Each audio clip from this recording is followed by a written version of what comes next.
Can you hear me? I'm going live, Marcos. Yes, we can hear you, Wade. Okay, so we call this governing board study session to order. And I think the first thing we're going to do is hear from Dr. David B., correct? Yeah, That is I'll kick correct. off. Go ahead, Dave. Good evening, Chairperson Real, members of the board, Chancellor Lambert, colleagues and guests.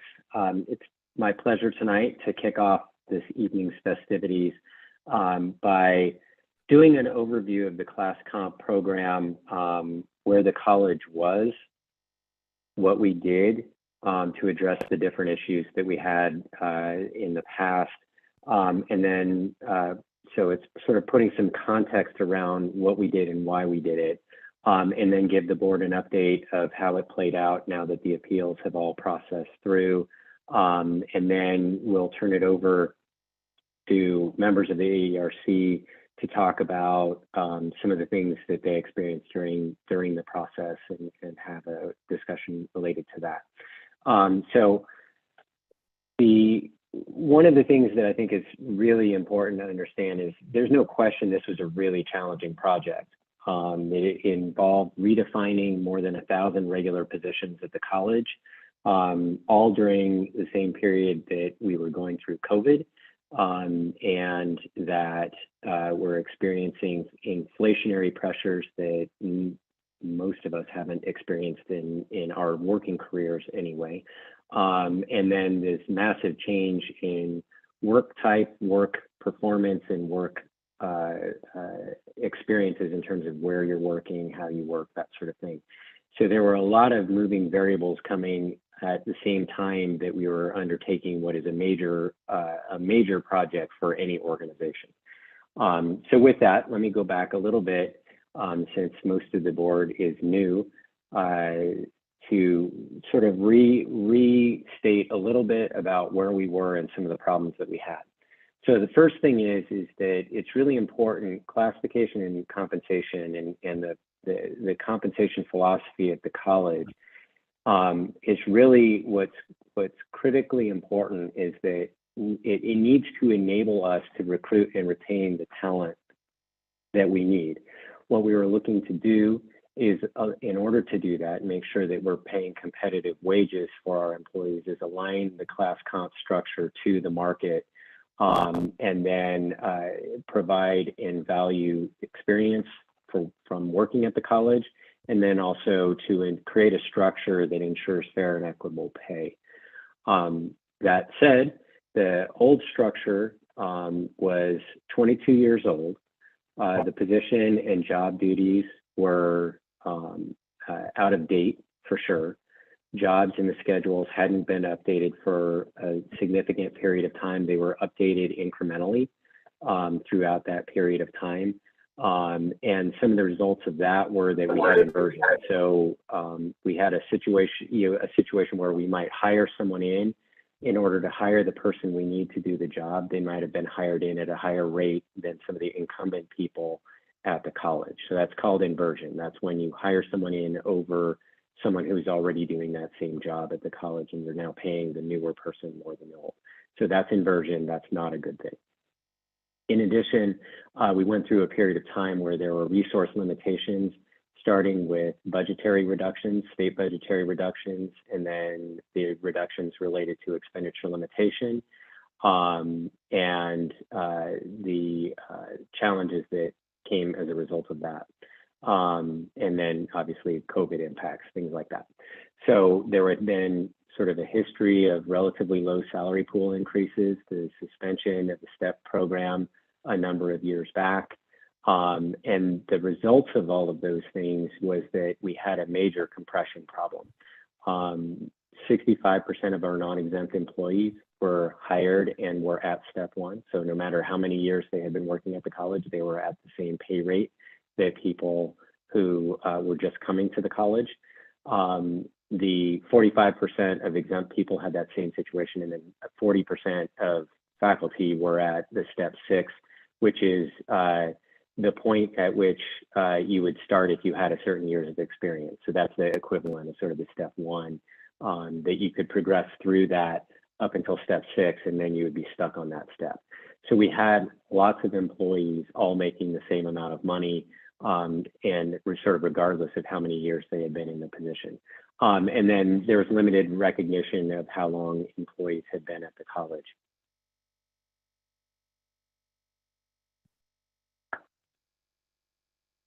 The overall, this slide is a new slide, and what this shows is just how the situation was. So what this is doing is it's showing where employees are based on the new class comp structure. So along the bottom, you see the different bands. And then, but what it's doing is it's comparing those individuals' pay back in last year, 22, so before we implemented the class comp structure, and how they're compared to how their pay was in fiscal year 22 compared to the market rates. So for each band, it shows in comparison to what their market comparison is. And you see if the number is over that blue line, is over 0%, means that on average, people in those pay bands were on average making more than the market comparison. And then the positions that were below, that are below the 0 point, are positions that were making, in some cases, significantly below the market comparison. So you can see in particular, a number of the bands show that they were well below what we determined was the market benchmark that we want to compare to. So this was sort of our starting point. So we're starting out low, and you can see that some of the key positions, the band 1 for staff particularly, and then 8 and 9, those stick out, and they're a big reason for it. One is that our band 1, we made a concerted effort to raise the starting wage for regular positions up. They had been at a minimum earnings of $15 an hour, but we worked to increase that pretty significantly to address some of the issues with the lower wage earners through this class comp study. The 8s and 9s in particular are positions that a lot of those positions were technical positions that were probably undergraded in the old structure, positions that require a lot of technical computing type skills, analytical skills, those kinds of jobs that are highly marketable. And that's one of the things that has changed in the last 22 years, is that particularly IT positions and positions that are highly marketable, we were finding ourselves not comparable or not competitive in the marketplace for that reason. And so that's why you see those positions are particularly low. To go back in time a little bit in terms of the one other thing with this slide that's important is that the fact that the faculty are high versus market and the staff are on average low versus market, and I'll show this a little bit later, is also a function of years in the position. So as a result of the class comp structure, the market benchmark comparison is we're trying to tie to the market for that position. The market median is compared to having 8 years of experience at the college. So if you have a band that has people who on average have only been at the college for a year or two, they will naturally be lower compared to the market. They're not expected to be at market. Yeah. Okay, I have a quick question. So I'm the F1 through the F6, I'm assuming that's faculty, is that correct? Yes. Yes. And that's not what we used to call faculty, because didn't we have 12 steps for faculty? So is this the new structure? There's only 6 steps for faculty now?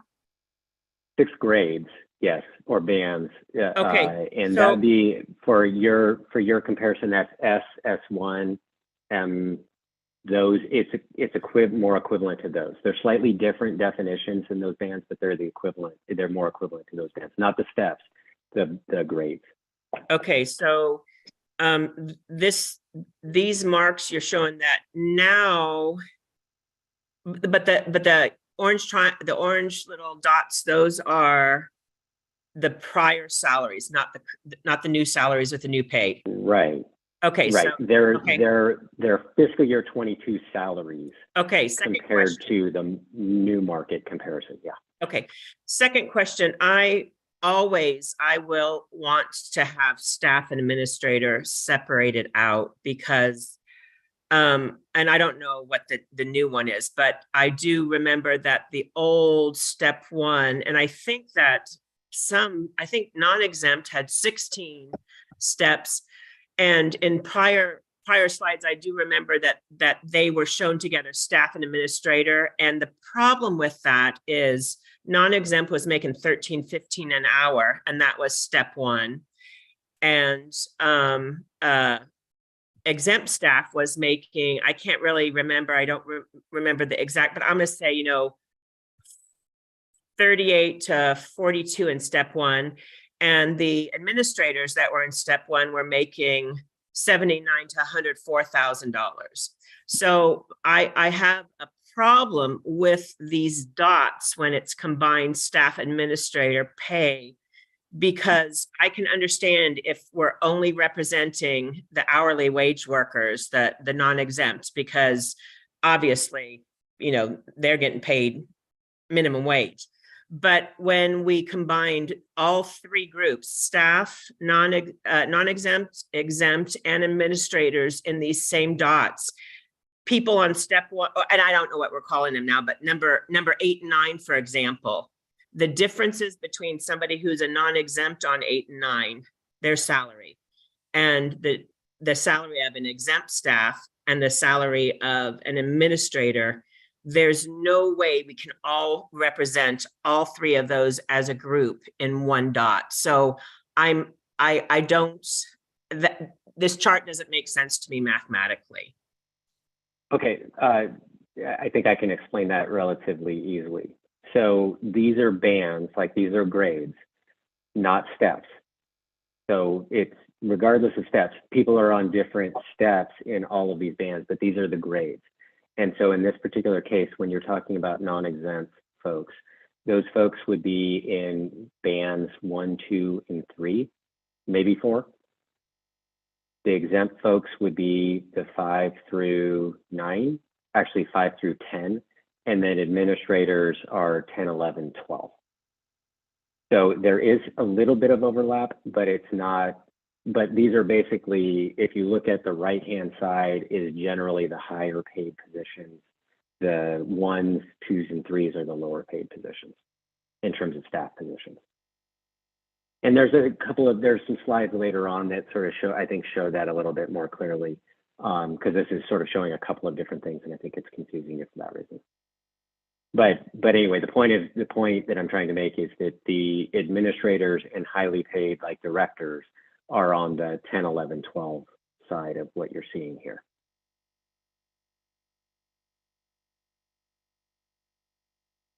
Okay. Yep. Board Member Garcia. Okay.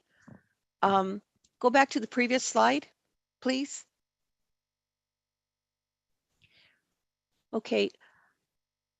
I have to agree with Teresa, that the chairperson, that these little dots, okay, so first of all, let me ask my question in that is that when you're saying that F1 is at a 15% market benchmark, pay versus benchmark, please explain what that means. So in that F1 situation, that on average, the faculty who are in that band, so F1 band, so that's mostly bachelor's level, associates and bachelor's level faculty, that those folks on average were in fiscal year 22 making 15% above what the market comparison was. So they're making more than the average. Okay, but I would have to agree with the chairperson that for clarity, they should be segregated and including the pay scales for each of them. So agree. I'm totally with you.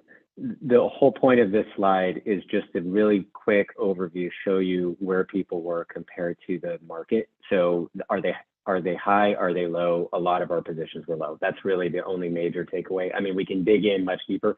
There are slides later on that are going to get into more of the detail that you guys are asking questions about. So happy to get into that with you in a little bit. But I think I have some other slides that will show it a little more clearly. All right, thank you. And we talked with the prior board about this and some of the ways that the process that was a pretty involved process that went over multiple years, but that we also did involve feedback from employees in a number of different ways. We hired an external consultant, a nationally known firm that does class comp for colleges and universities as well as corporations, that we held focus groups with employees to talk about what some of their concerns were, what some of the issues were that they were experiencing. So again, that sort of gets back to some of the points that I said before, what we knew was not working with the old structure.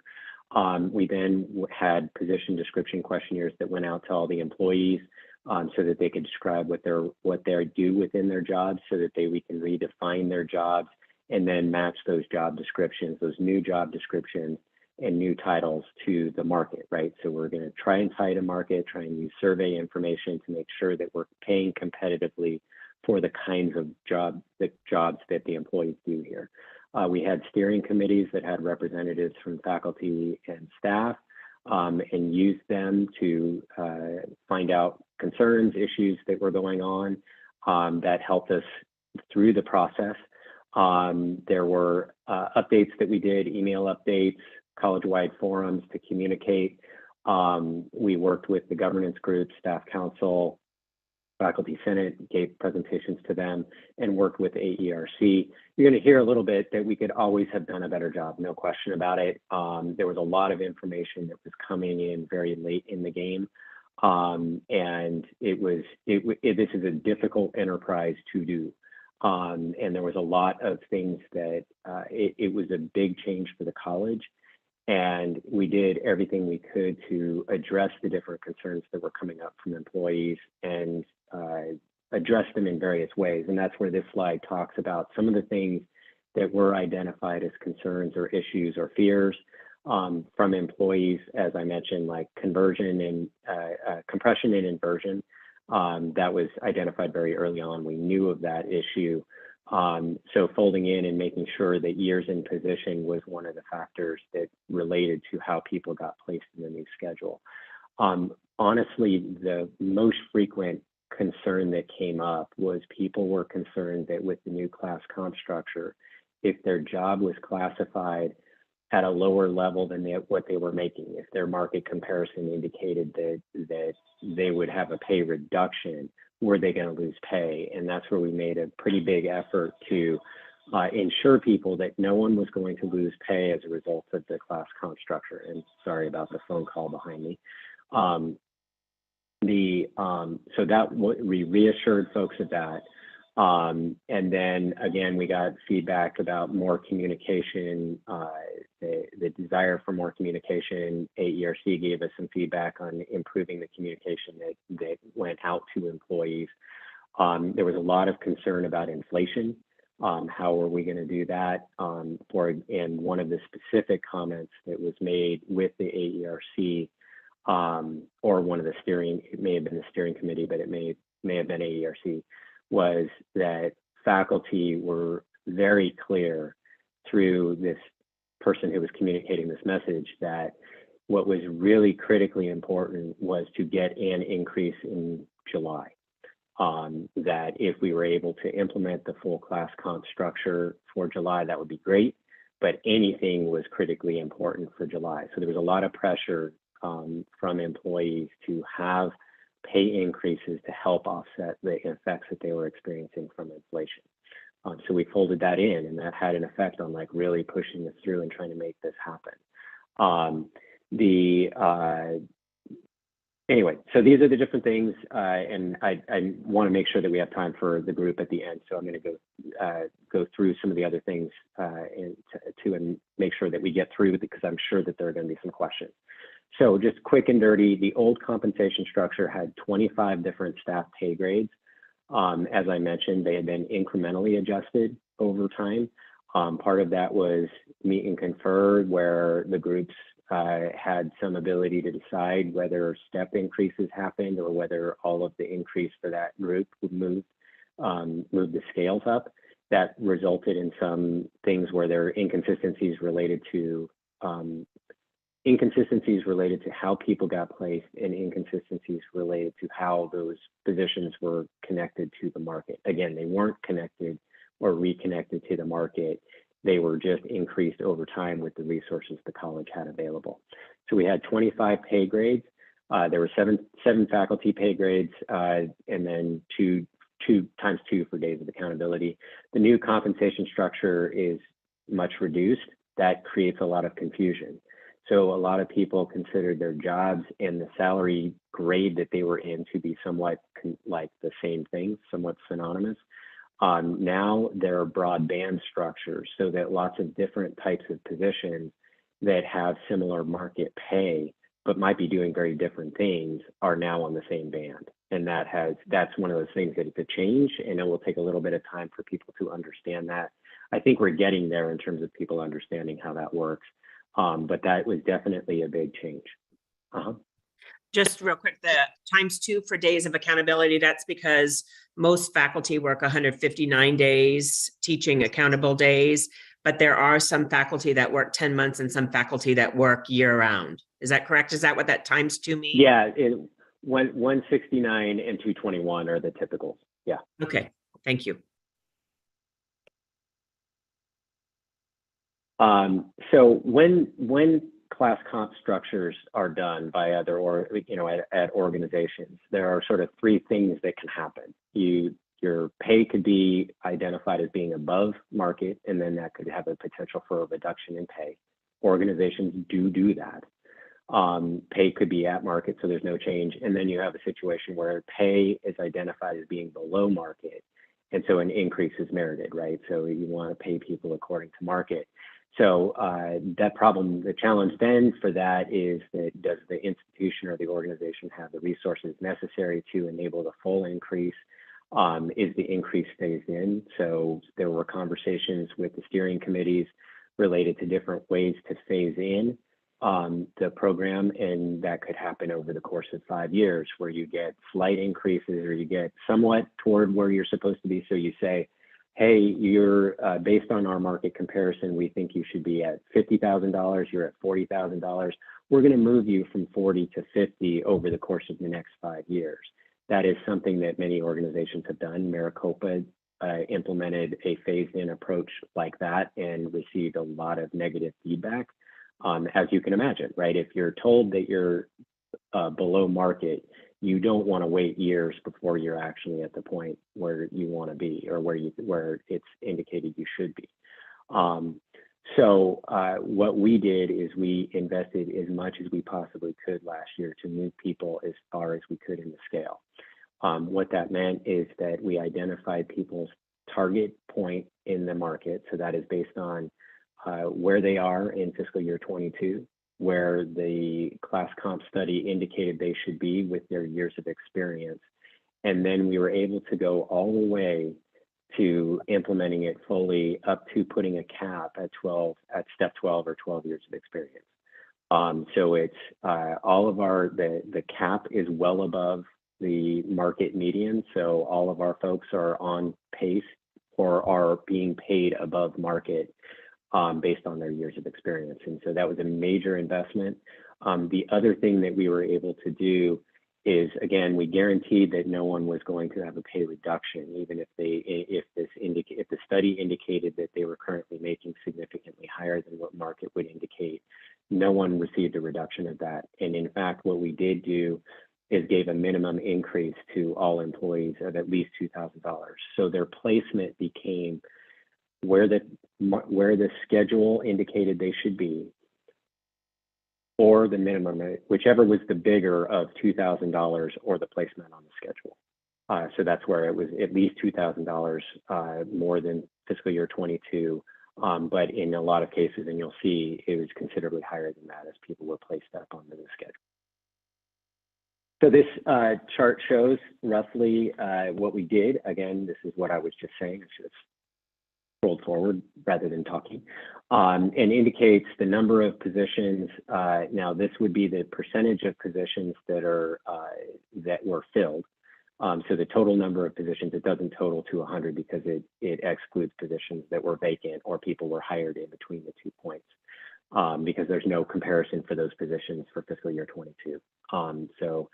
So what it shows is that more than 50% of the positions received increases related to the class comp changes. And you can see the average increase for those people when they were placed up on these new schedules got large increases. So the average increases were for faculty 17% and for staff about 20, a little bit over 20%. And then you see the people who got minimum increases, you can see a little bit to the side there what those increases were. And so a $2,000 increase for a lower wage earning employee is obviously a bigger percentage than for someone who's at the higher end of the schedule. For so we implemented this, and again, it came together fast and furious. Part of that was making sure that we had the resources through the budgeting process to be able to do as much as we could within this class comp structure. And then when we implemented it, we also recognized that there were a lot of things that we were getting input, both from the steering committees, from AERC, and then what we were hearing from employees also, that there were various concerns because this was a big change, right? There's a lot of change was happening, a lot of confusion about what the old schedule is versus the new schedule. What does that mean for my position? How did you define where my position is in the band? So there were a number of things that we did. We provided additional information to employees, had more forums for employees to ask questions. Most importantly, one of the questions that came up in AERC was the concern about, well, what if someone's classified and they don't agree with the classification? And we had said that we were developing an appeals process. As time went by, there was concern voiced that the appeals process, that employees needed or wanted more time to submit the appeal. So we extended that deadline, and then went through a very thorough and rigorous appeals process for those employees. Now, that's mostly for staff. There were faculty who submitted appeals, and there's some information I'll be showing about that, but mostly it was for staff. And that's because staff placements are defined by what the job duties are that they have. So each job might be unique, or there might be a handful of jobs, and how they are related and how they're described can be something that then it's like, oh, I don't think you described my job well enough. And I think that that's important in how it got categorized and placed. So that's why it was really important to have a really rigorous appeals process. The other things we'll get back to in another point, because a number of them are, one I will talk to specifically in a minute, and a couple of them are on the things that we know we haven't finished everything. This is going to be an ongoing effort for a couple more years, where we make adjustments to the way the new class comp structure works. So the things like the initial placement cap was resource-based. And ultimately, we don't want to have a cap on how far people can go up into the schedules. And so we'll be talking about, and we're working with the AERC groups at this point to prioritize moving everybody up at least 1 year at this point, lifting the cap by a year. And I talked with the board in the tuition conversation and the budget conversation about having the resources necessary to move everybody up a year. And that would also include the base budget that I was talking about would include moving that cap up a year as well. Okay, so let's talk a little bit more specifically about appeals. So when I talked with the board last, we were still in the midst of the appeal process. So we knew how many appeals we had received. So you can see that on the left-hand side. That doesn't translate directly into individuals. So it's not necessarily 354 individual people, because some of them were group appeals, so they related to more positions than one.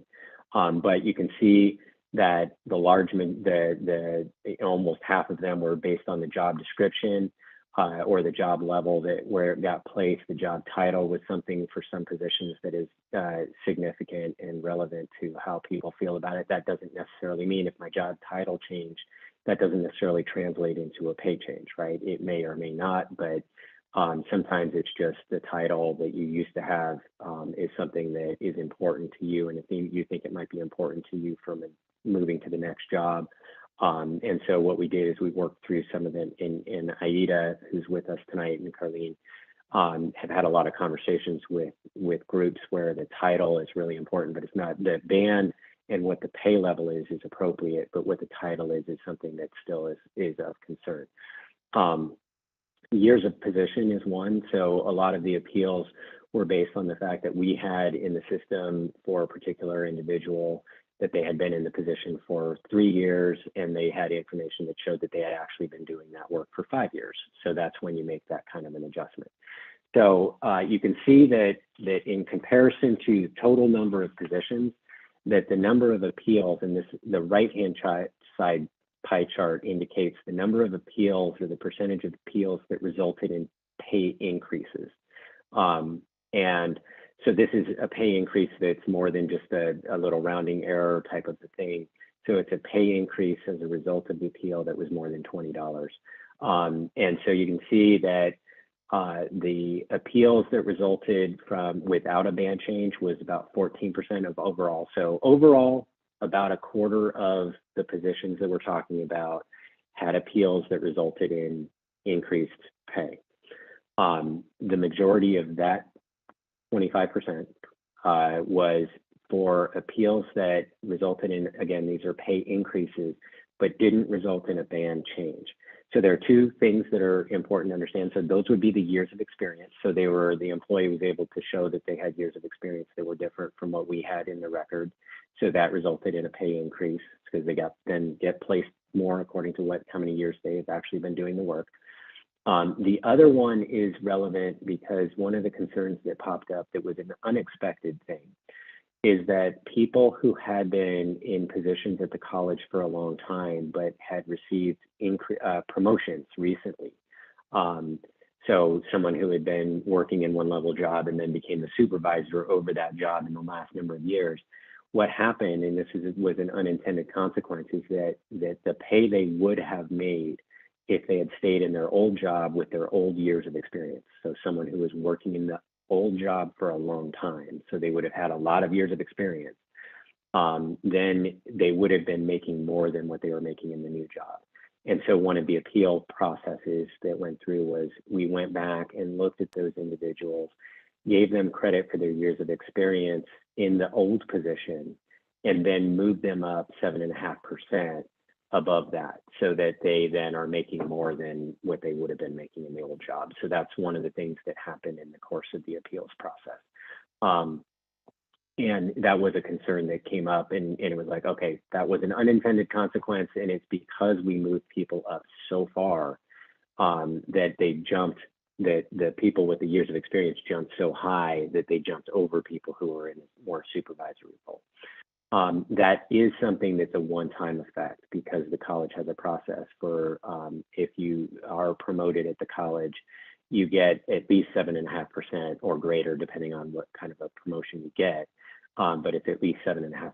So that's a one-time effect that, again, we remedied through the appeal process.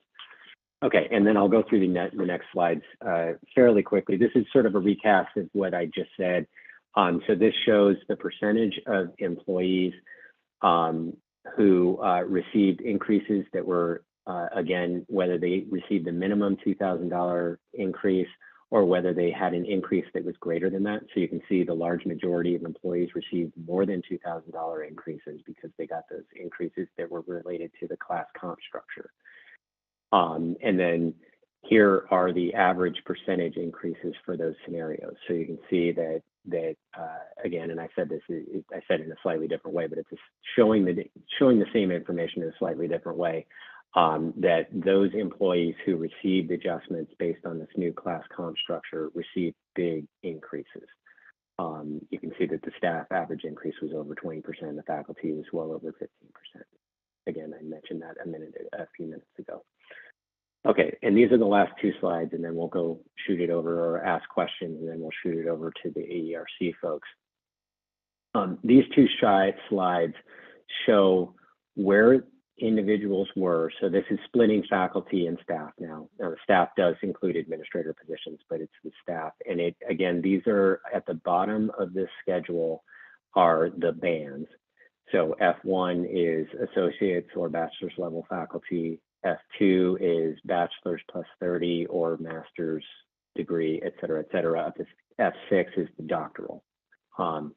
So you can see here where the fiscal year 22 average pay for each of those bands was compared to what the market comparison. And again, this is consistent with what I said earlier, that because our faculty are so senior and experienced, and because of where the market comparisons come out, that on average the faculty in the lower band range were making above what the market pay is for those positions. But nevertheless, there were also big increases. So you can see the progress that we made for those faculty. So you see that the orange is last year, gray is now current. So you can see that pay increase, that shows what the pay increase is for those people, and then shows it compared to market, that market benchmark. And then for staff, you can say the same information. So it's just showing along those bands. So the band 1 is our most entry level position. There are big increases there because, again, I mentioned that those folks had been at a minimum wage of $15, but we moved the minimum wage up significantly as part of this class comp structure. So you see there's a pretty big increase between the orange and the gray for that band 1. And then you see moving up along the pay structure. So you see the bands here would be indicating the increased pay ranges for individuals. And so that's where the non-exempts are going to be on the left-hand side, exempts are going to be in the middle to the right, and then administrator positions would be on the far right-hand side of these positions.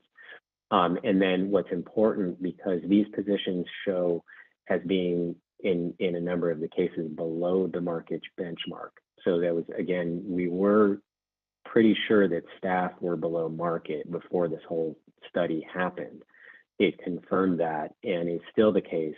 But one of the things that's important to understand is that, and that's why I put these numbers in, is that the years of experience in those positions is quite a bit lower than the faculty. The faculty have been in those positions for a long time. They're quite senior.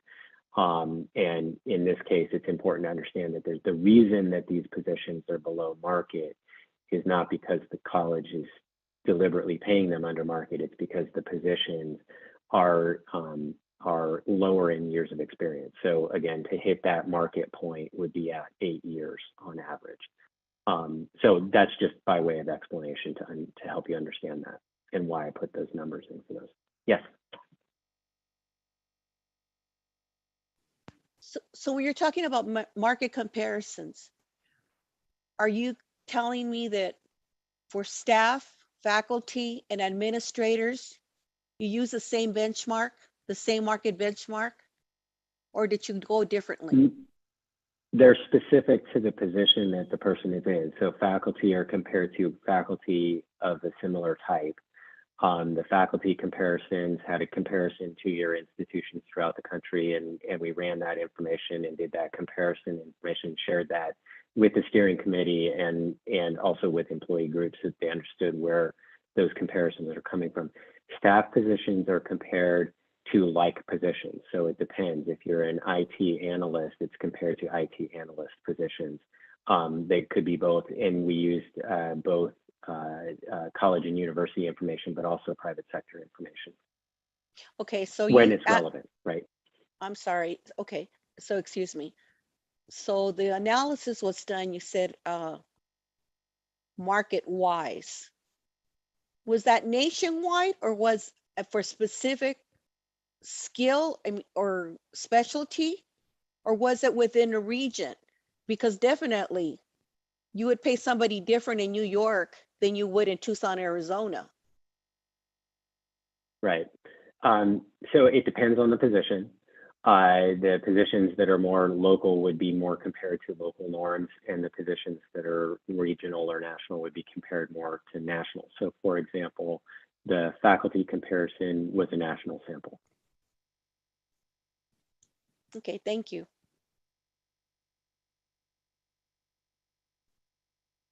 Okay, and that gets me through all of the where we are, how we, as you can see, it's a difficult proposition to define or redefine more than 1,000 positions to really change the structure that people are used to in a pretty substantive way. But I think the data is pretty clear that we made really good progress toward these market comparisons, toward ensuring that our employees are paid in a competitive way.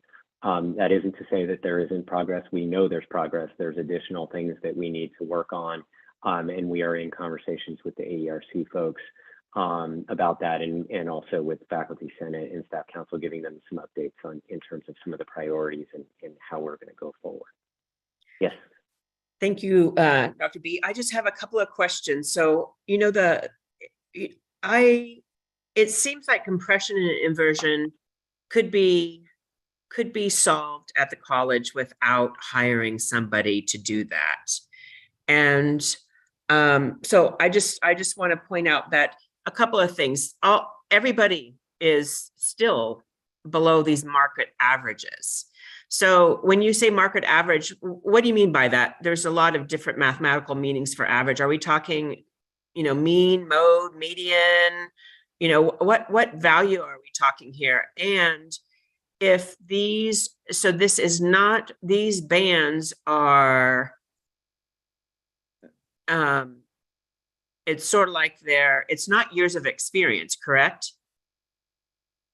No, the bands are based on, so it's median for the type of position that you're doing. So it's tied, and then the salary survey information indicates, okay, this is the pay band that should be on. So the average, the median earnings for that position should be X. And I'll show you another chart in a minute. I'm going to scroll through to some of the additional information that we had. Okay, so and so before we do that, so I just want to point out that once again, median is the middle of the road. That means 50% of people that are like our folks in band 6, 50% of the people that you compared this to are actually making more than that benchmark. And of course, on the other side of the story too, 50% of the people are also making less than that median. So when all of those, every one of those, I think, except for the highest bar, the 12 or 16, whatever it was, everybody was below the benchmark. So if on the prior slide,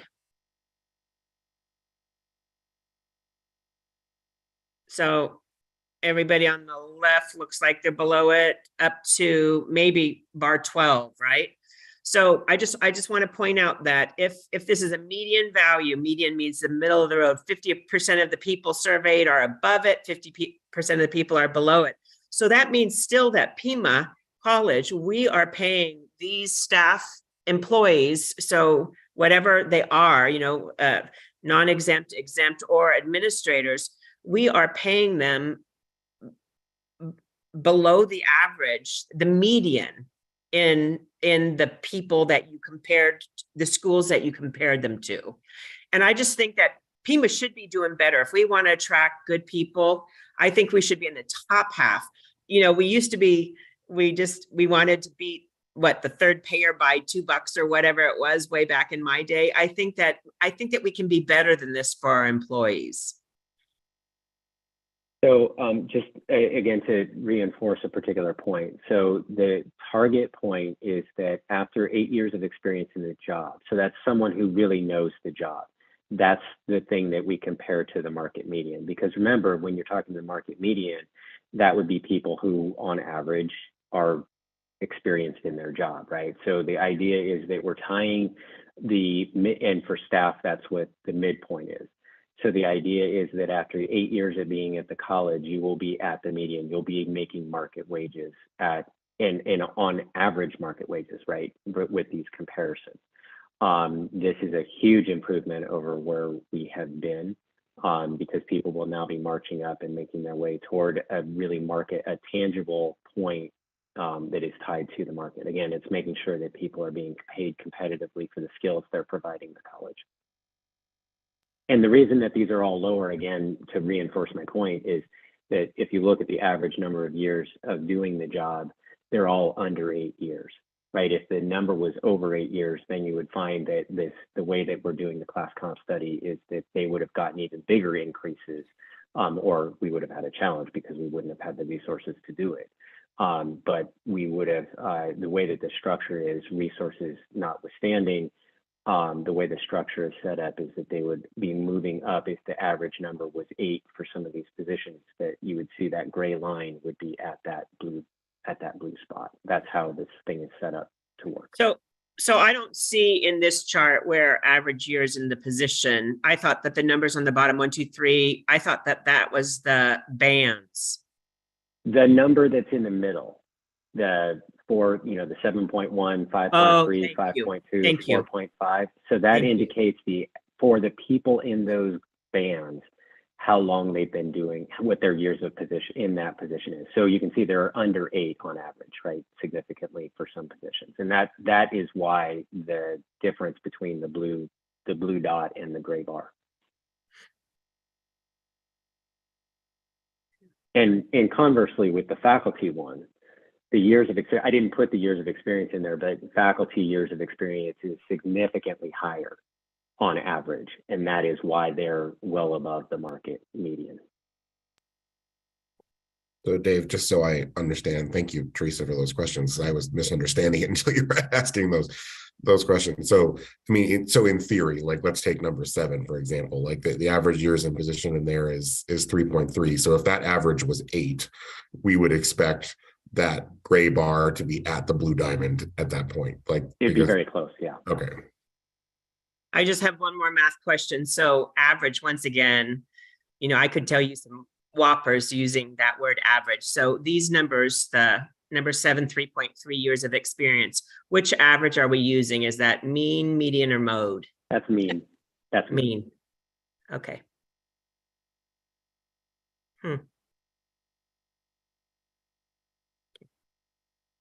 Thank you. Any other questions before I turn it over to the, yeah? I do.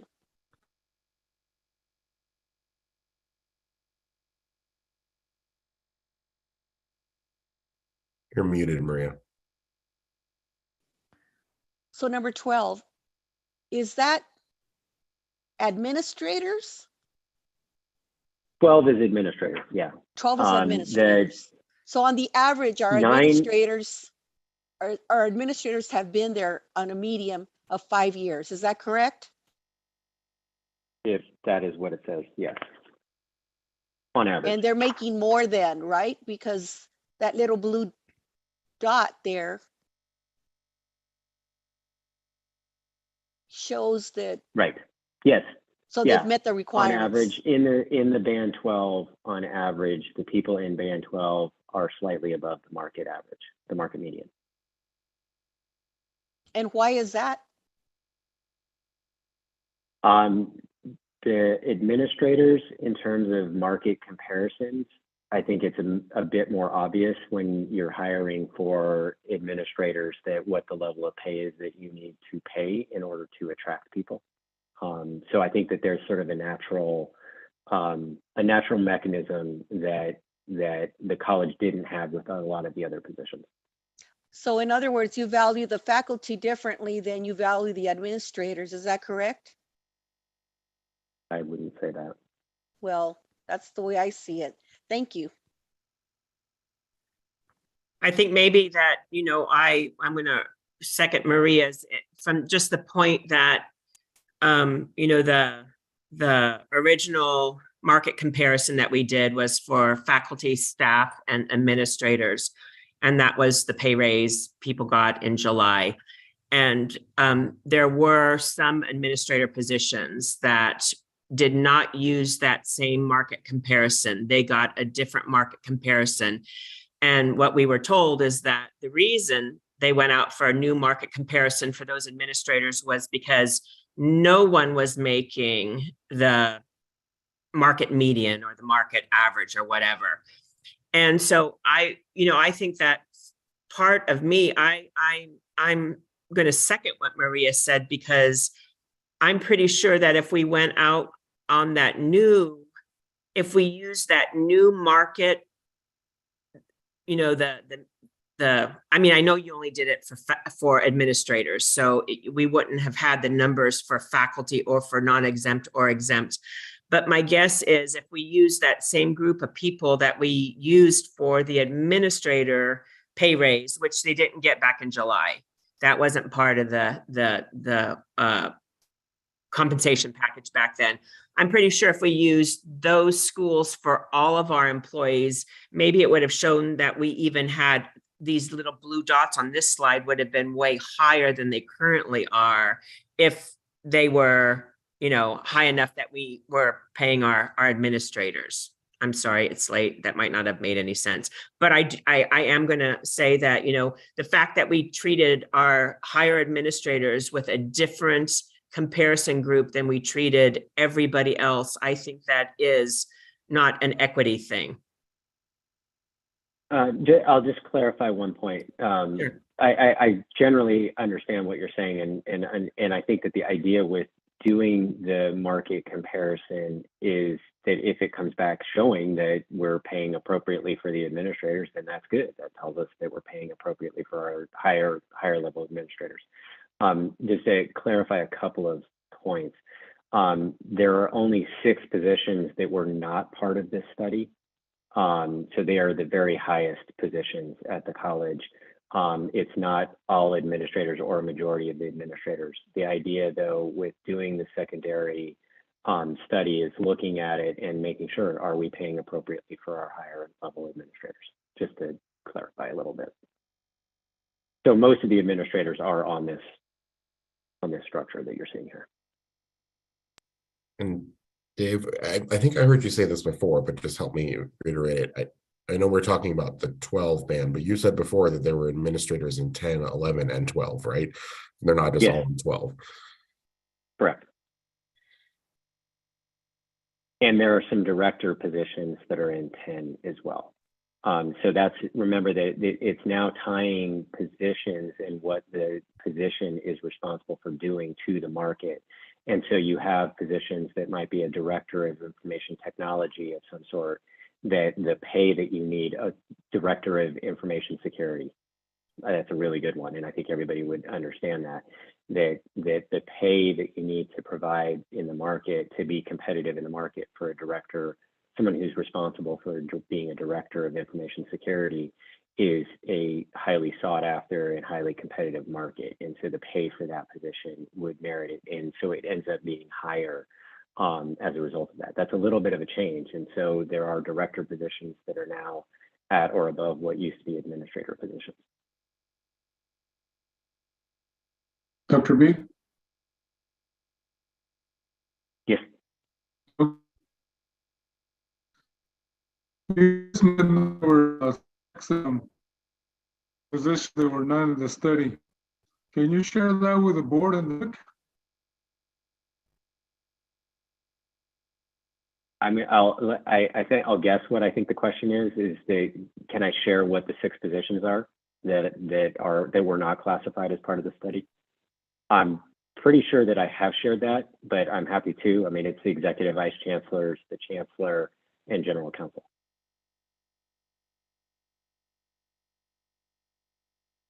We all got information, so we're just going to have to look at that a little bit differently. I don't the information that I got, at least for the people you just mentioned, it said they only had a $2,000 raise. So I don't know. Right.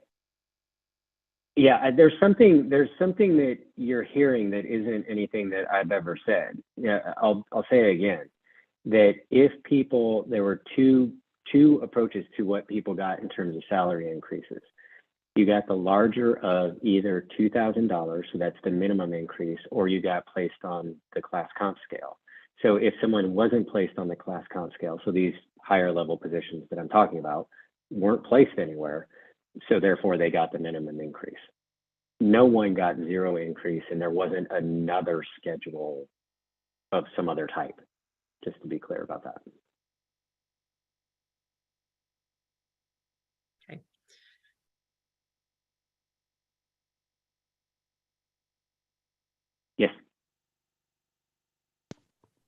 So I apologize if I'm misstating it, but our CEO's contract is a percentage of the increase. So does that mean that they got more or less? I'm trying to go around it. Right. I have to actually look at what specifically happened, but the way that I'm thinking about it, it was a $2,000 increase. Okay.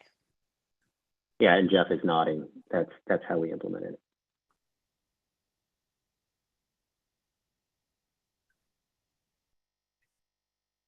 Okay, thank you.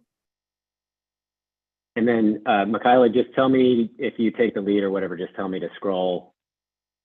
I will do Awesome. my best to keep up with you. Thanks. So, hi, Michaela Hayes.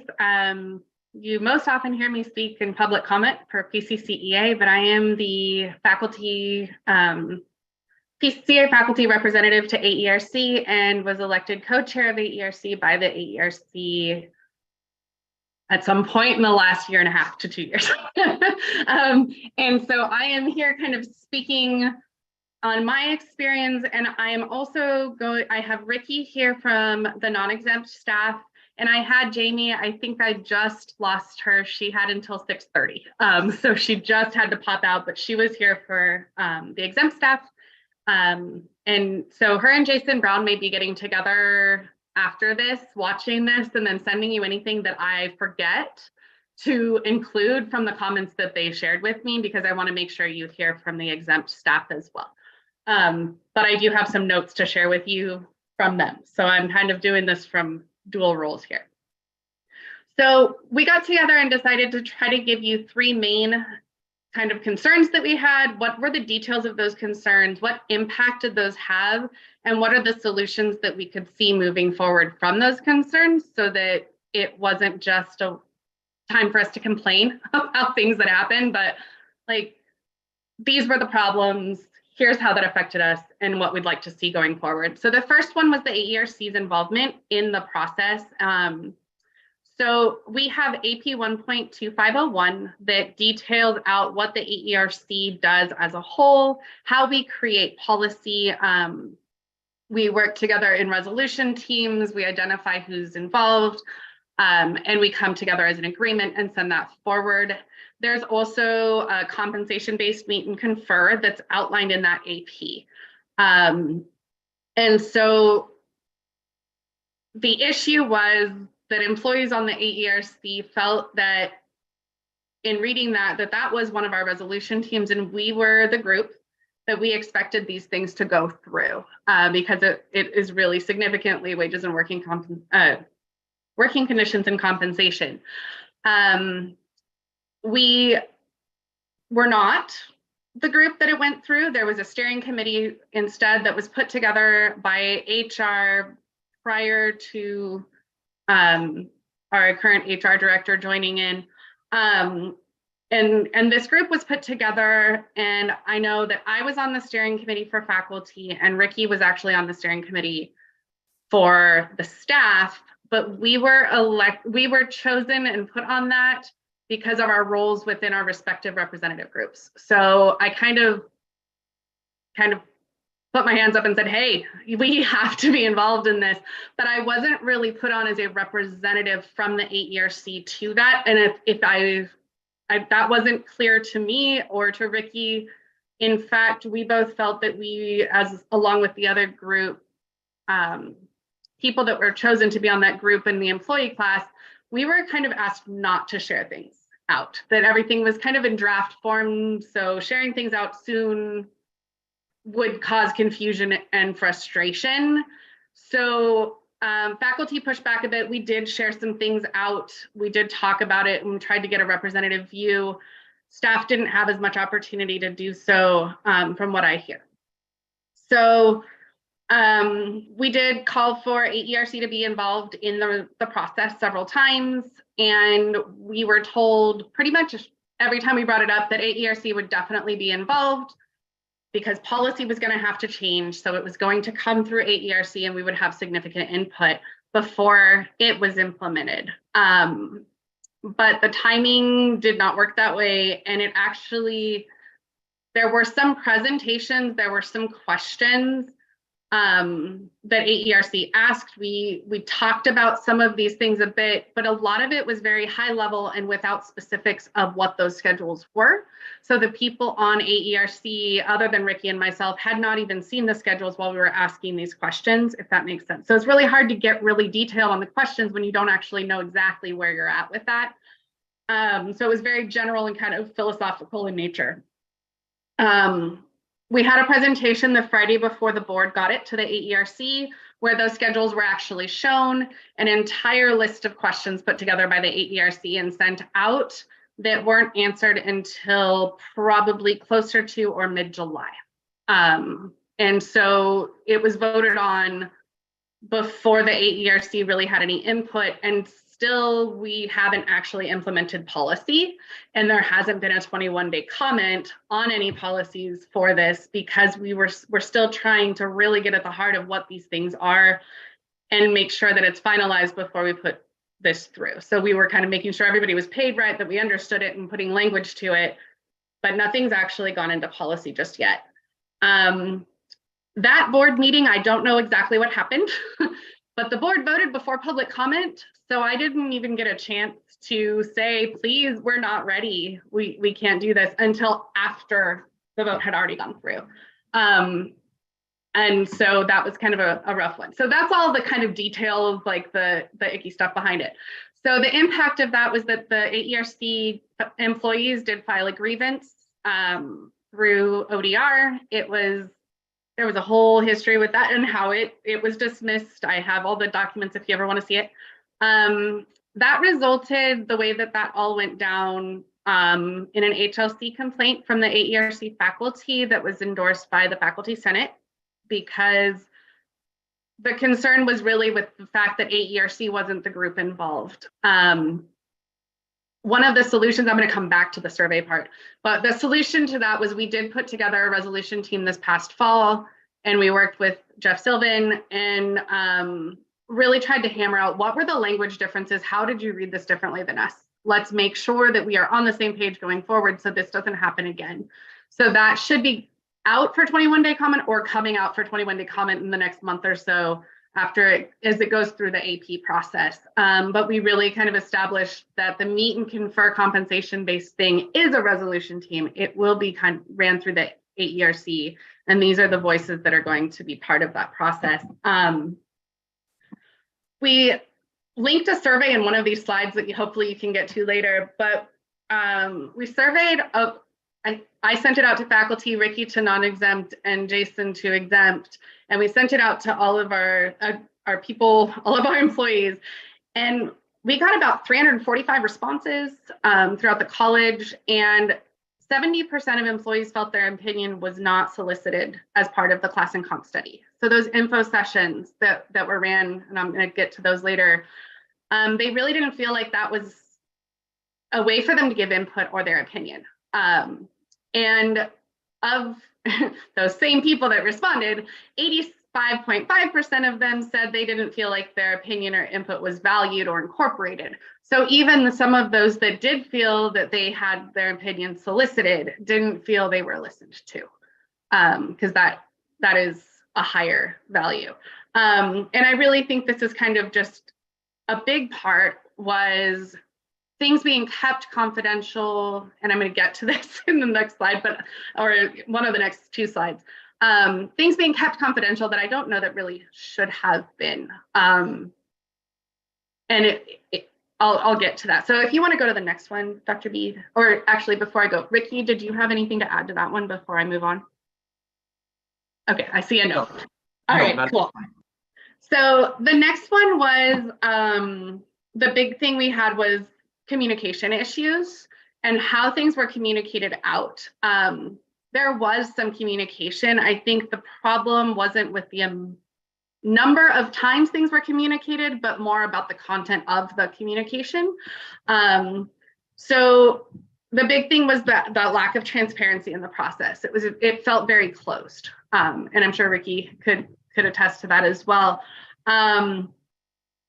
we also, as steering committee members, sometimes felt that we were not getting enough information. We weren't getting things sent to us ahead of time so that we could prepare comments to bring an informed decision or a representative view to those steering committee meetings. A lot of times it was, here's the information, what do you think? And we're like, we haven't even really had a time to process this. I don't know what this all meant.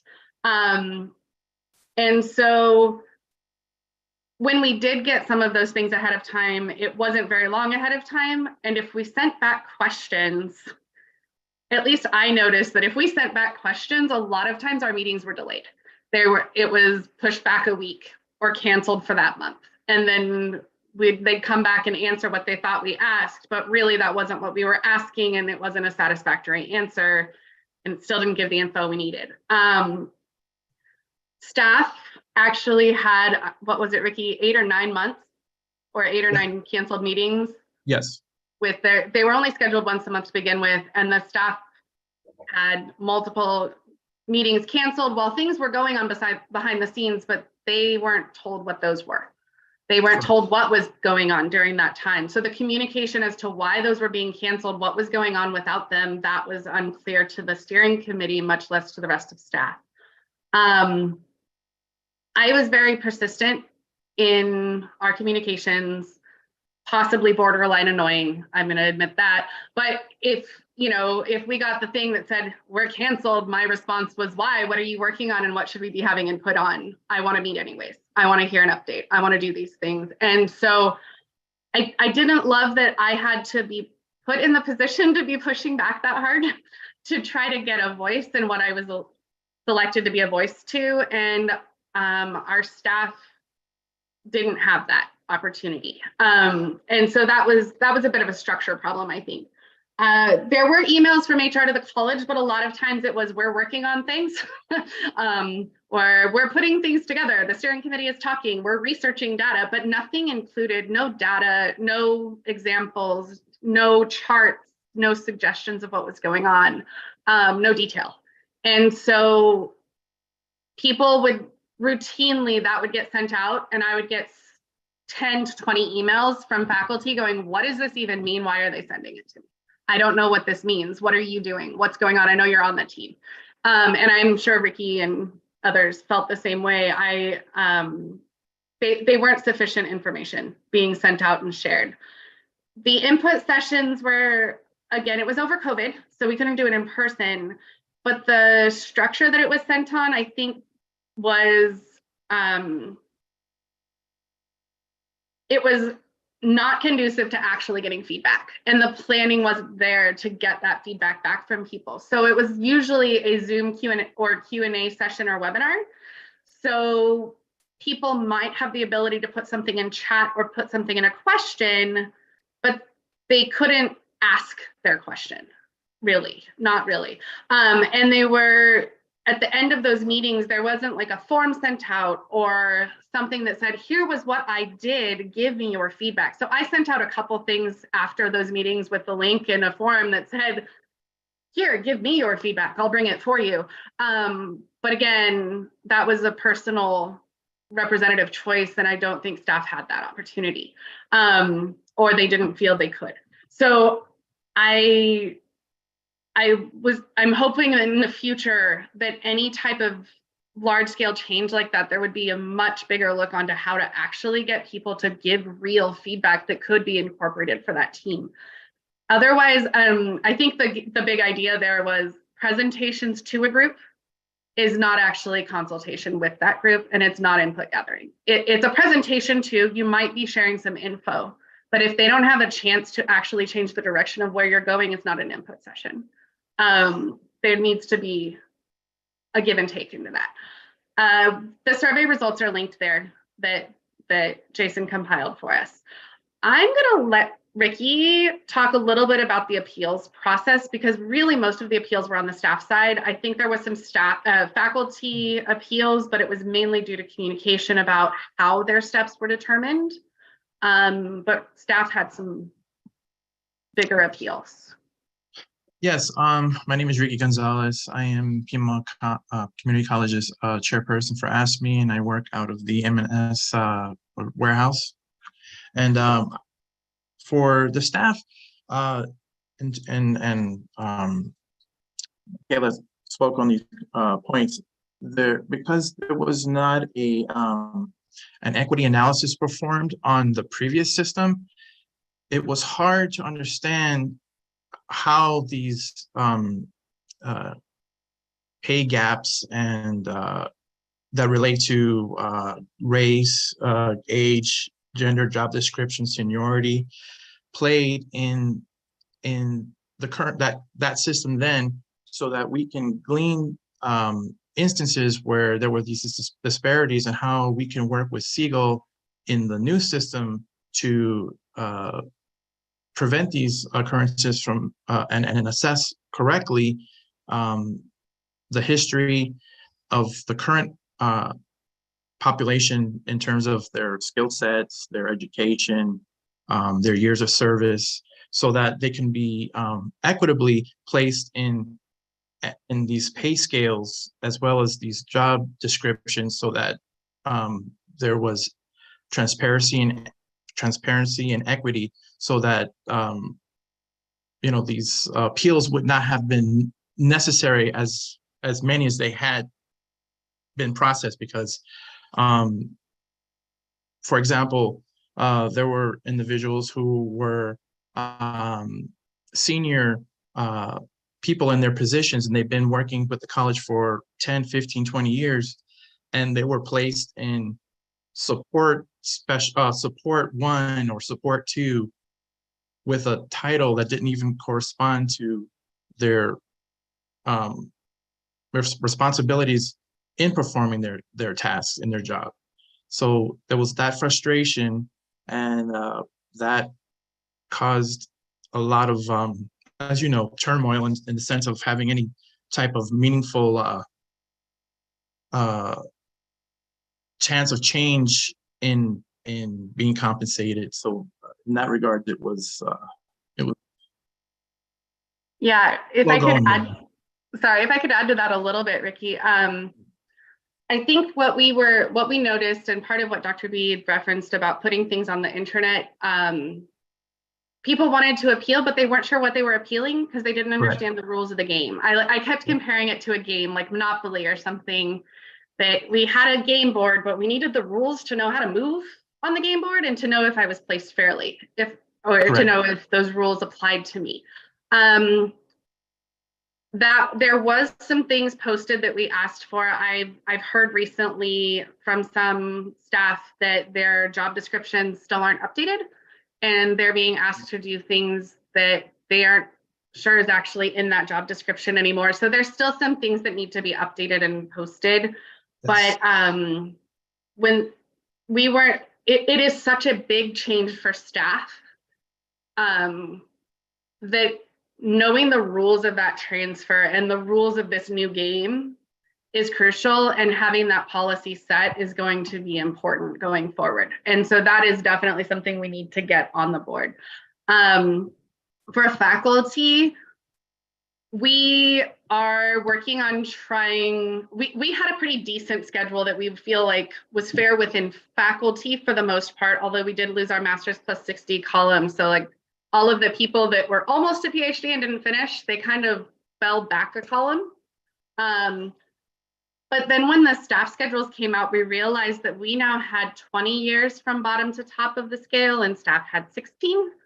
Our yearly step increase was around 2.25%, whereas staffs were looking to be more closer to 3%. Staff have this 7.5% increase when you go up in responsibility, when you kind of get a promotion, if you will.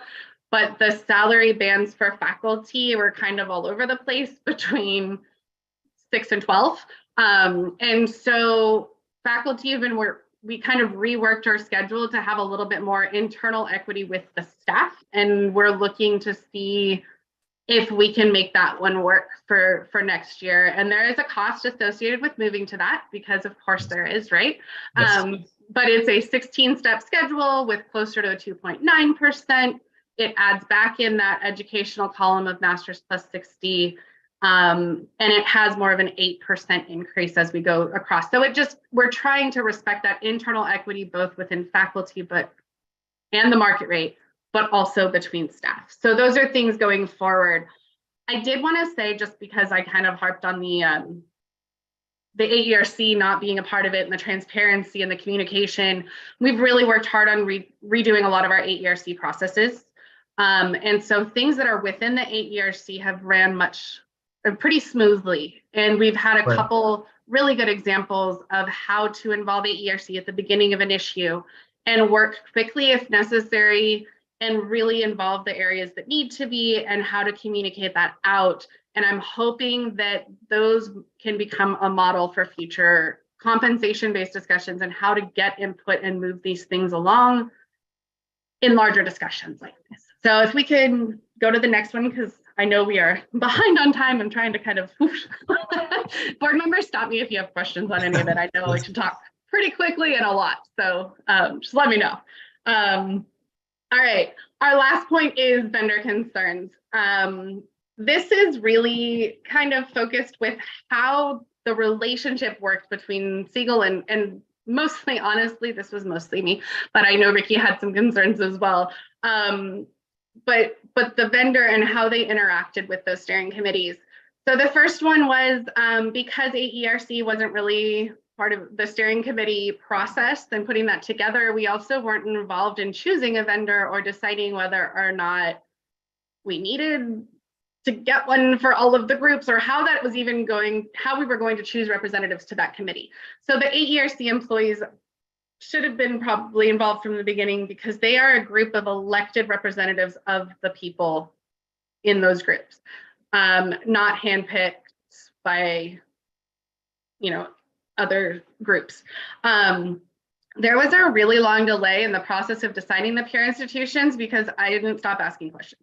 And I'm going to fully admit that was mostly on me and some of the other faculty in my group with me. I didn't just do it on my own. But, we needed all of the groups to have the same peer group institutions. So we had the staff kind of having their conversation with peer groups and the faculty having ours. And we had this kind of funnel of decision, Maria, to kind of get to your point about like, what New York, Arkansas, like, well, who are we including? Who are these institutions? How are we deciding? And we had this kind of like, if their, student population is that, if their employee population is this, if their budget works with this way, we can include them. And then when we were finished, there was basically the Arizona community colleges were also thrown into the mix, which geographically makes sense, but we were trying to figure out why, because they didn't fit our funnel of decisions. And so those conversations lasted a very long time. I want to say like 3 or 4 months before we finally were like, yes, okay, we're fine with this group. We understand, go ahead and move forward. But it was tedious to get answers back from the vendor when we had them. And so knowing that the peer institution is determining our market rate and that the market rate was going to determine everything else, that was crucial for us. But it did cause a delay because the vendor didn't expect to have that pushback, I think. It felt very much like they were largely responsive only when administration would ask the questions. So we would ask questions and they would just kind of look at us.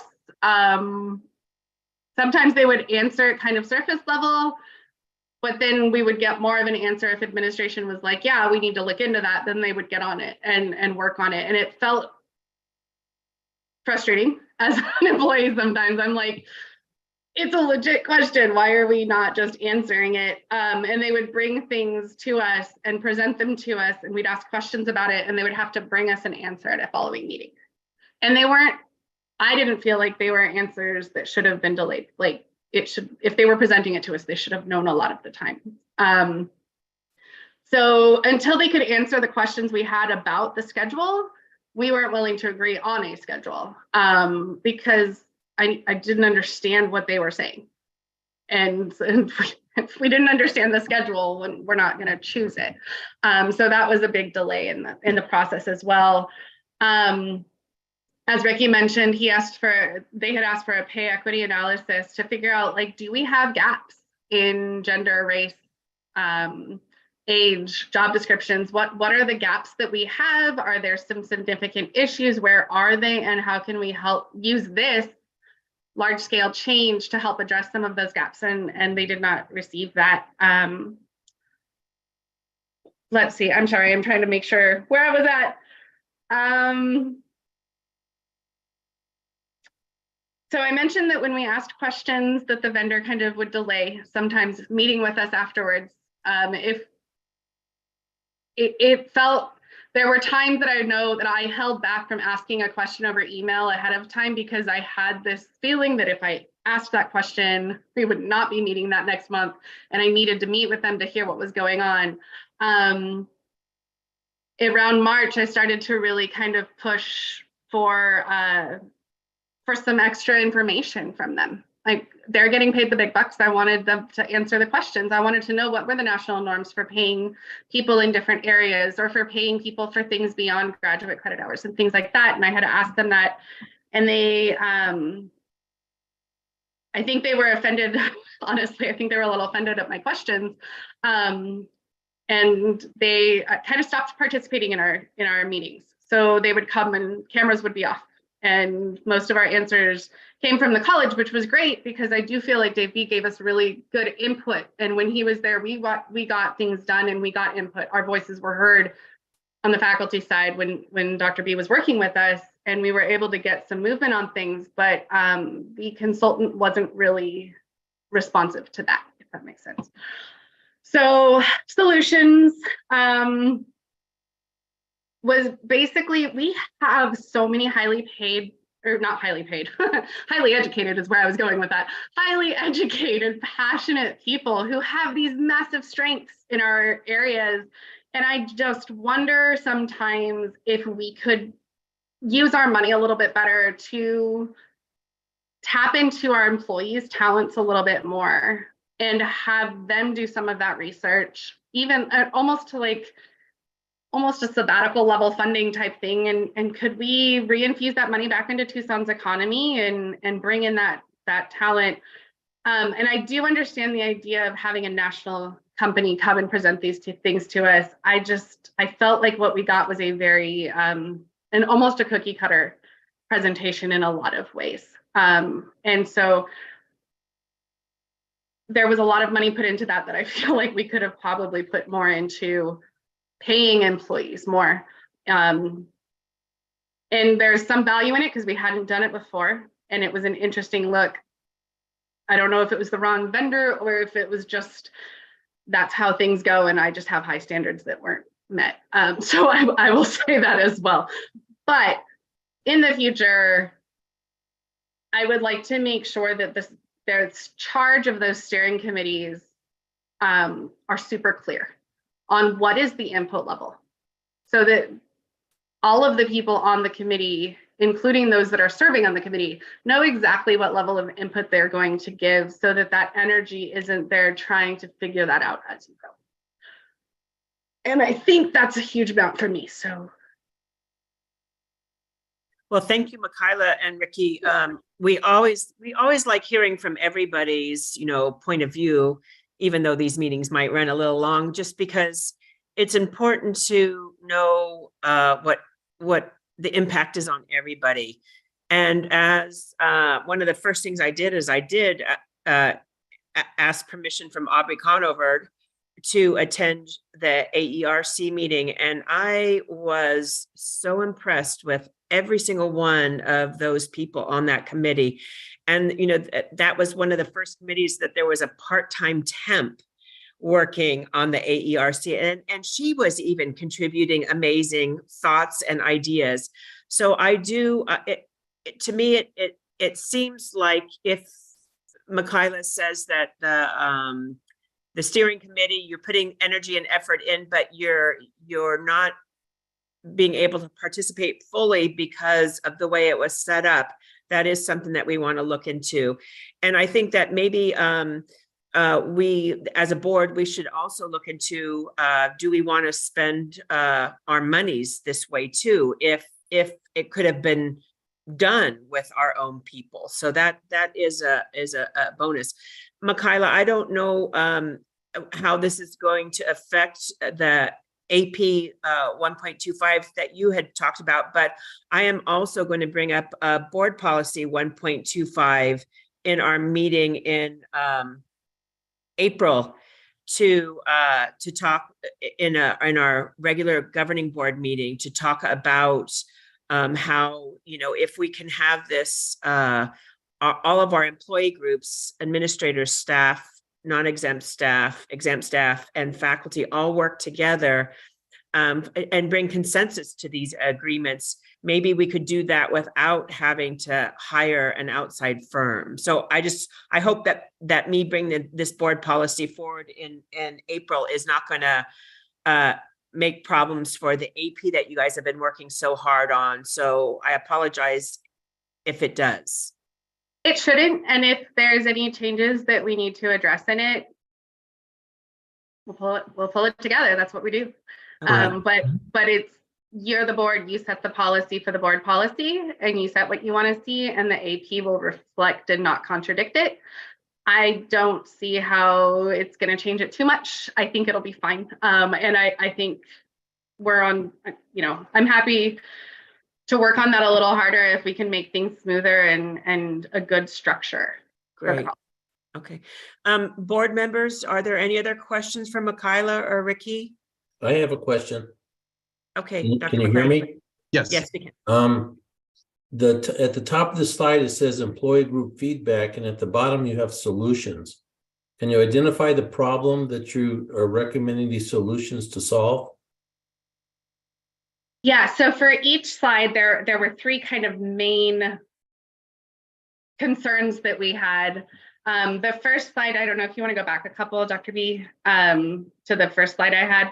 So the first one was about AERC involvement. And so we were thinking in terms of AERC being involved in that process of the steering committees.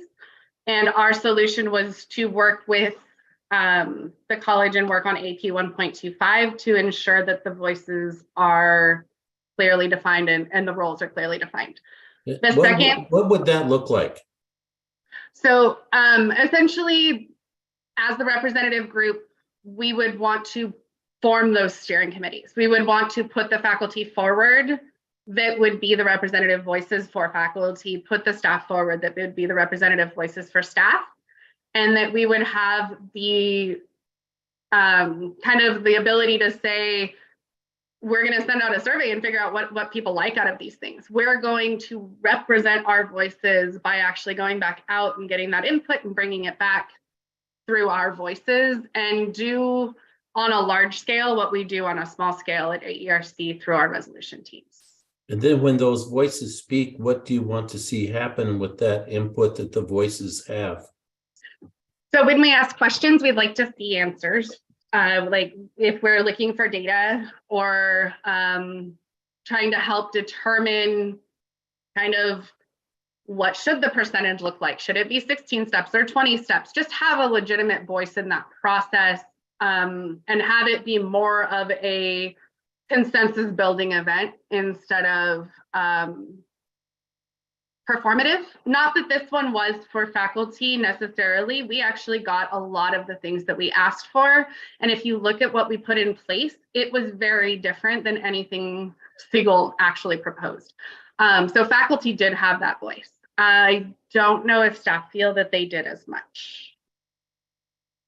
So are you asking that the implementation be put on hold until this occurs? It's a little late because we've already been paid on it since last July. So I did ask for that in my public comment last June. But I'm more looking for a commitment from the college in the future to involve the AERC as the legitimate voice for employees in working conditions and compensation. Thank you. If Absolutely. If I just may ask a question real quick, Michaela, so what Dr. McLean is asking, I believe, is it is in board policy that we believe, it already is in board policy that we believe in shared governance. Yeah. And it seems as if all of these details and impacts that you're talking about on these three slides show where shared governance did not happen either through not having your questions answered, not being in meetings because they were canceled because of different things. And then it sounds like Siegel and somebody even other than the steering committee decided the final product. So it sounds like what you're saying is that you just want to make sure that shared governance is respected and uplifted at the college, because when we do shared governance, we know that the product is better. Yes, Yes. absolutely. But even more specifically, that the 8ERC is new. And it used to be that, PCCEA was the faculty representative group and would negotiate our policies separately with administration. And there was a very structured and clear process for how policy was built, and it was published once a year. When 8ERC was built, the structure, it's coming together. So I'm liking the direction it's going. But I do feel like the employees lost a little bit of that voice and that standing to say policy goes through this group. Policy changes go through this group. Employees have a voice in this process this way. And so I think this was just a very large and impactful example of there being employee voices involved. There was faculty on the steering committee. There were staff on the steering committee, but they weren't from the elected representative group in 8ERC as 8ERC representatives. And so it should be the 8ERC group that's the respected voice of the employees within those conversations in the future, is what I'm asking for, mainly because hopefully, and we're starting to really build it, there should be a mechanism for us to be able to get feedback and to bring our employee voices to the college administration and say, this is what employees are saying. This is what we need. This is where consensus can be built, not just with this group of 5 people, but with the employees as a whole. So you don't get 400 appeals and hopefully you get much less. And I think that was what was really missing from this process, is it's not about necessarily what people are sitting in the room, but what people represent who are sitting in that room and how are they actually bringing the voices of others to those conversations. If that makes sense, to really solidify that shared governance model. Okay, thank you. I'm a little bit passionate about it. So I appreciate it. And I really appreciate the board having a moment to listen to the employee voice of how this went. I also want to kind of clarify, it's not necessarily about what we got. It's not, we're not saying we should have got more money or something along those lines. It was really more of, there were some process issues here that we want to make sure that we iron out, because future processes should be able to go smoother. Let's learn from this and really make sure that things go well in the future. I think there are things that we can improve still with the implementation, with the current pay structures, but it's not about what we're being paid.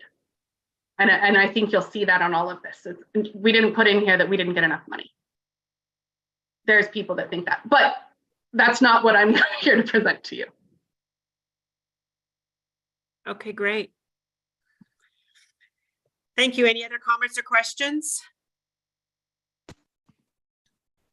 Maria? Michaela, I want to thank you for your input. The board is here to support and listen to everything that you guys have to say, because we're here to ensure that the college is successful and that the students are. And then the other part that I want to say is that you guys are the forefront of making this college successful. You guys are the most important thing in this place. And the students respect you guys. So, and we do too. Thank you. I really appreciate that. And I will take that back to the 8ERC group and to the other employees and let them know. I will send that to them. Thank you for that word. Yeah, thank you both. I know that what you do, not only Ricky and Michaela in your everyday jobs at the college, but also all the energy and effort that you're expending on behalf of your fellow employees is really impressive. And that is also a thing that makes the college very, very strong. Thank you. Chancellor Lambert? So just want to say, thank you all for your feedback on the process. And I'm committed to, working together to keep improving on what we've been doing. And I think, as you pointed out, Michaela, this is a fairly new process. And remember, some of this was impacted by decisions in Phoenix, not necessarily decisions that were made here locally. And so I want us not to lose sight of that. But the other thing is, I want us to also thank Dave and especially Aida in HR. I mean, just the amount of time and effort she put in to go through all of these appeals was just, a phenomenal amount of effort on her part. And I don't want that to get lost, and to thank Carlene and the folks from that side as well. Thank you for bringing that up. That is true. Everybody at the college is doing their part, and we're glad of that. Okay, I think this brings to our last item on our agenda for tonight, which doesn't have anything to do with the class and comp, but it's about our board self-evaluation. And I noticed that Andrea sent an email, a Google Forms link out to all of the 5 board members. And so sometime between now and 25 minutes from now, will you take a minute and look at that if you have the energy tonight? Otherwise, do it soon. I didn't have a chance to read it because I noticed it was in my email after we started up in a different meeting. But I know that it's going to be sent to somebody else, but I would ask, if you feel comfortable, board members, will you also send me a copy of your results, just so as the board chair, I can understand, what everybody's thinking, and then we can talk about it more as a board. Yes. Okay, great. Yeah, Teresa, is this the right one? First, maybe I'm misremembering, but I thought the one that we wanted to do had both an evaluate ourselves and evaluate the board. Like there were 2, and this doesn't have that. Maybe I'm misremembering what we decided. Oh, I didn't look at it was 10 questions, and it was one for us to evaluate ourselves individually as board members, and then the board member as a whole. Yes. Let me just look and see. Maybe it's the wrong one up here. So, Madam Chair, we can make sure we send out the right instrument. So I'll have Andrea work with you to make sure we have the right instrument, and then we'll send it out to everybody. Okay, that sounds great. Okay. Anything else? Well, thank you, everybody. It was wonderful to. Luis wants to talk. Sure, Luis, thank you.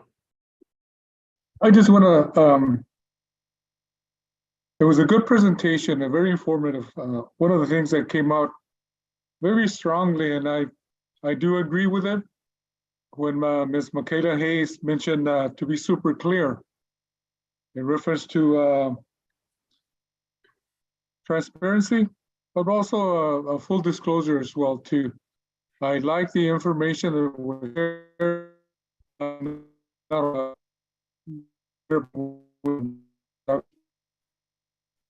Thing is,